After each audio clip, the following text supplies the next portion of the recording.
తిరుపతిలో 4 అంతస్తుల భవనం ఒక్కసారిగా కుప్పకూలింది. ఎంఆర్పల్లి వాణినగర్ వద్ద ఈ ఘటన జరిగింది. భవనం కూలిన ఘటనలో ముగ్గురికి తీవ్ర గాయాలయ్యాయి. కొత్త భవనం నిర్మాణం కోసం పక్కన భూమిలో గుంతలు తీయడం కారణంగా భవనం కూలిపోయింది. శిథిలాల కింద ఎవరైనా చిక్కుకొని ఉన్నారేమో అనే అనుమానంతో రెస్క్యూ టీం చర్యలు చేపట్టింది.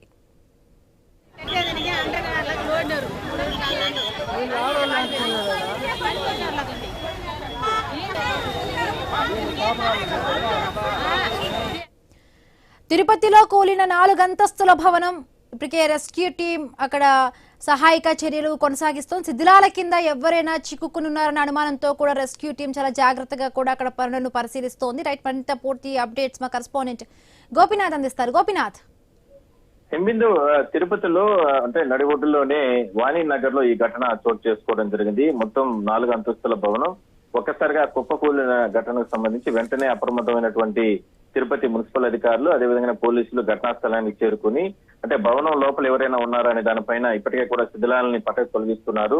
అయితే భవనం కుప్పకూలడానికి ప్రధాన కారణం ఆ భవనంకి ఆనుకొని అంటే ఒక ఖాళీ ప్లేస్ లో వేరే యజమాని ఇంటి నిర్మాణం చేపట్టేందుకు జేసీబీల సహాయంతో భారీగా గుంతలు తవ్వడం. ఒకసారిగా గత 2-3 రోజుల నుంచి కూడా ఈ చిన్నపాటి వర్షం కురిసిన కారణంగా ఆ గుంతల్లోకంతా కూడా వాటర్ అంటే వర్షపు నీరు భారీగా చేరిన కారణంగానే మొత్తం కూడా వర్షం ఈ గోడలు అంటే ఆల్రెడీ భవనం కూలినట్టు గోడలన్నిటి కూడా అన్ని కూడా అంటే వర్షానికి తడిసి ఈ రకంగా ఒరిగిపోయినట్లు పక్కకు ఒరిగిపోయి కింద కుప్పకూలినట్లు చెప్తున్నారు. సో మొత్తం మీద ఈ ఘటన జరిగిన వెంటనే మున్సిపల్ అధికారులు అదేవిధంగానే రెస్క్యూ సిబ్బంది వీళ్ళందరూ కూడా ఘటనా స్థలానికి చేరుకుని శిథిలాలను ప్రస్తుతానికి తొలగిస్తున్నారు. అయితే భవనానికి ఇంకొక భవనం ఆనుకొని ఉండడంతో అక్కడ దుకాణాలు షాప్స్ ఉన్న నేపథ్యంలో ఒక్కసారిగా మట్టి పిల్లలు కానీ అదేవిధంగానే ఆ సిమెంట్ బ్రిక్స్ ఇవన్నీ కూడా ఎగిరి వాళ్ళకందరికీ కూడా పడడం జరిగింది.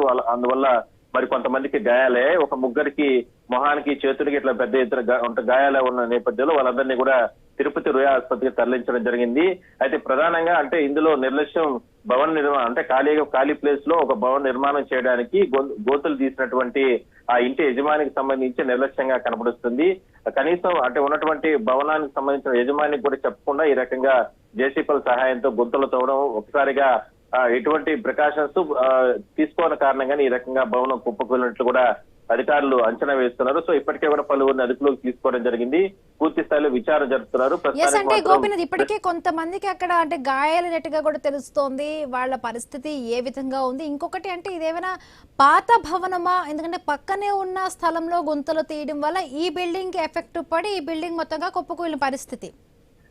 అంటే ఇది పాత భవనమే అయినప్పటికీ కూడా అందులో కొన్ని ఏజెన్సీలకు సంబంధించి ప్రైవేటు ఏజెన్సీలకు సంబంధించి కొంచెం అక్కడ అంటే కార్యకలాపాలు కొనసాగిస్తూ ఉంటారు. అదృష్టవశాత్తు ఇప్పుడు ఆఫీస్ టైం కాబట్టి వాళ్ళందరూ కూడా బయట వెళ్ళిన నేపథ్యంలో అక్కడ ఆ భవనంలో ఎవరు ఆ సమయానికి లేరు. ఒకరిద్దరు మాత్రమే కొంతమంది ఉండడం జరిగింది. అయితే భవనం ఒక్కసారిగా పక్కకు ఒరిగే సందర్భంలో వాళ్ళందరూ కూడా భవనం నుంచి కూడా పరుగులు తీసి బయటకు వచ్చేస్తారు అదృష్టవశాత్తు. అందువల్ల వాళ్ళందరూ కూడా ప్రాణాపాయం నుంచి కూడా తప్పించుకోవడం జరిగింది. అయితే భవనం మరోవైపు ఒదిగిపోయిన నేపథ్యంలోనే అటువైపు ఉన్నటువంటి దుకాణాలు షాప్స్ ఉన్నటువంటి వాళ్ళకి కాస్త అంటే ఆ మట్టి పిల్లలు కానీ ఆ సిమెంట్ బ్రిక్స్ అవన్నీ కూడా ఎగిరిపడి వాళ్ళకందరికీ కూడా కొంతమంది గాయాలే. వాళ్ళందరినీ కూడా ఆసుపత్రికి తరలించారు. ఇందులో నిర్లక్ష్యం ఏంటంటే ఏదైతే ఉన్నటువంటి భవనానికి ఆనుకొని ఖాళీ ప్లేస్ లో ఉన్నటువంటి వ్యక్తి భవన కొత్తగా నిర్మాణం చేయడానికి ప్రయత్నాలు చేస్తున్నారు. అందులో జేసీబీల సహాయంతో గత కొద్ది రోజులు వర్క్ చేస్తున్నారు.